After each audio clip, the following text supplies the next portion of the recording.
Yeah, how you going? I just wanted to quickly show you through our Vuente Contact data cleaner. And this is in an early stage. Whilst I say that, we've used it here at Vuente quite a number of times. I get my virtual assistant now to use it.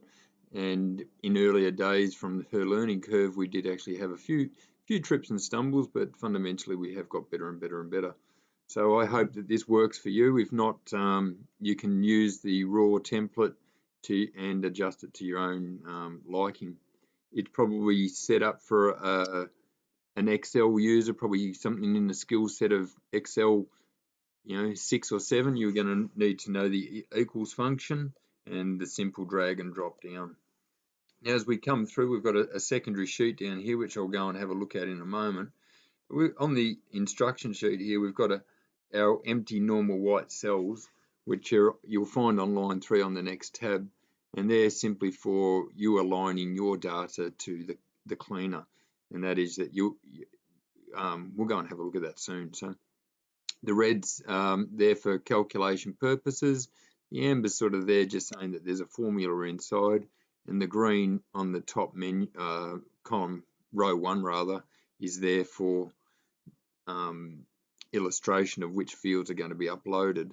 It's been created that the name of the fields embedded is actually the name of the fields that Vuente and Odoo actually do look for. So I've tried to identify that in a way that it both simplifies and highlights do and don't go areas.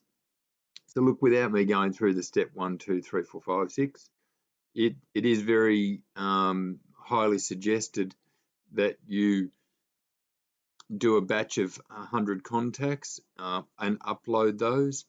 That way you'll be able to test and measure. If you've got a batch of 10,000 contacts that want to go up, for an example, you can have an error which you're not consciously seeing because you're looking through so much data. You can miss, I'll call it something, okay? And if that something's not there from the upload perspective and the way the product works, is that it can actually create that this upload won't work, and you've now tried to upload 9,900 and it failed.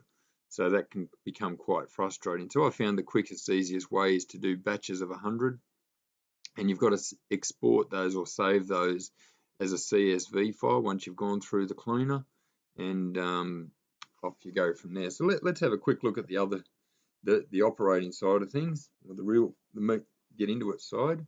We've got this up on a Google Doc at the moment, but you can see here we've got a number of different colors, and again the system will be looking for those green fields.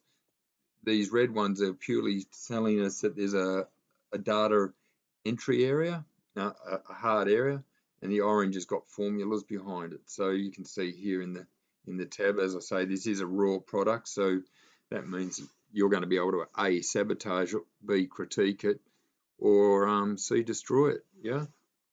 So in here, we're just going to be able to put our email in there, and I'll just put that. Yeah.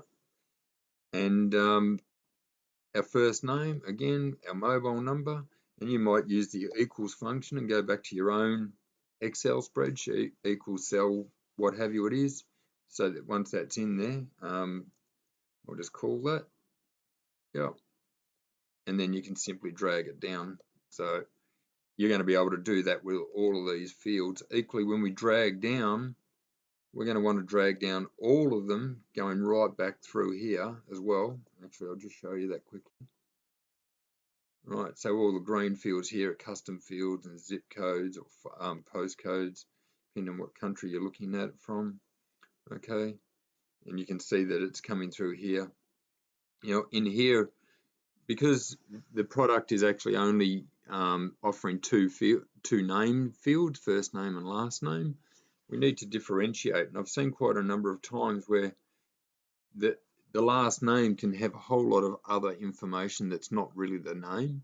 So what we did is put a dash in between if the last name was greater than 2.